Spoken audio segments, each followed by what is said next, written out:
মুন্সিগঞ্জ জেলা বাংলাদেশের মধ্যাঞ্চলের ঢাকা বিভাগের একটি প্রশাসনিক অঞ্চল। মুন্সিগঞ্জের প্রাচীন নাম বিক্রমপুর। প্রাচীনকালে নিঃসন্দেহে মুন্সিগঞ্জ সবচেয়ে গুরুত্বপূর্ণ রাজনৈতিক কেন্দ্র ছিল। অঞ্চলটি খ্রিস্টীয় 10 শতকের শুরু থেকে 13 শতকের প্রথম পর্যন্ত চন্দ্র, বর্মণ ও সেন রাজাদের রাজধানী ছিল। মুঘল শাসনামলে এ অঞ্চলের নাম ছিল ইদ্রাকপুর।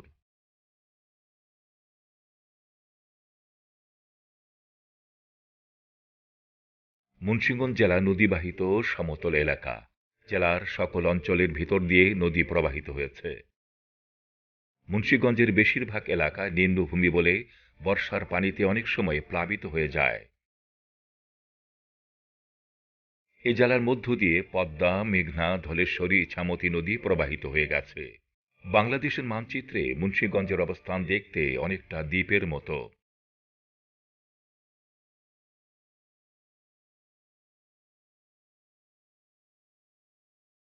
ঢাকা কালেক্টর আওতায় 1947 সালে মুন্সিগঞ্জ মহকুমা সৃষ্টি হয় এবং 1984 খ্রিস্টাব্দে মুন্সিগঞ্জ জেলা ঘোষণা করা হয়।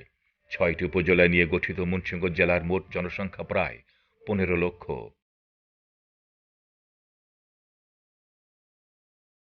নদীমাতৃক সৌন্দর্য, সাংস্কৃতিক ঐতিহ্য ও বাণিজ্যিক গুরুত্বে সমাহারে অতুলনীয় মুন্সিগঞ্জ। ঐতিহাসিক ও দর্শনীয় স্থান, পুরাকীর্তি, সাংস্কৃতিক ঐতিহ্যের কারণে মুন্সিগঞ্জ ব্যতিক্রমী সত্তা ধারণ করে। ইতিহাস, ঐতিহ্য আর বহু কীর্তিমান মনীষীর স্মৃতিধন্য মুন্সিগঞ্জ জেলা।